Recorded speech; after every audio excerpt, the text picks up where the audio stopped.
So my husband has sleep apnea, and he adamantly refuses to ever use a CPAP machine again. At the time my husband was first diagnosed, we had 3 house ducks at the time, like, living in the house. I mean, they were contained, but they were still in the house, you know what I mean? My son, he was not potty trained yet.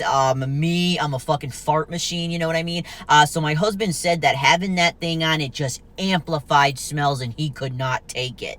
Since then, he refuses to treat it, and yes, I know it's dangerous. My son also has sleep apnea. Trust me, I know all about it, okay? My husband's a grown man. He's almost 30. There's nothing I can do. However, if you know anybody who has sleep apnea, especially somebody who does not have it treated, man, shit can get really interesting. I always talk about how my husband, he doesn't just sleep talk or sleep walk. He sleep lives. Sleep lives.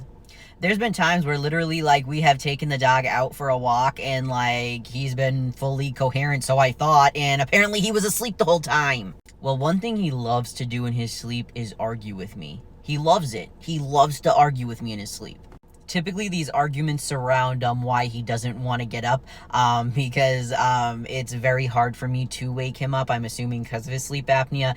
It is just very hard to wake him up, and man, his excuses get creative.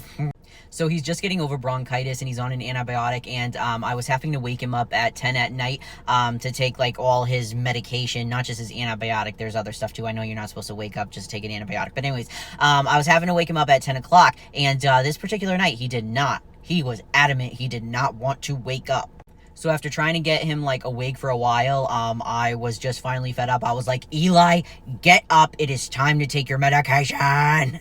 And you know what he says to me? I already took it. I'm like, you did not. You did not already take it. I already took it. When did you take it? Earlier. You know I took it. Mind you, he's asleep. He's asleep. But possibly my favorite part was when I was like, Eli, you know damn well you did not take that medication. And he says, you gave me the medication. You put the elongated pills down my throat like a pipe. Deadass, he fucking said that. Elongated.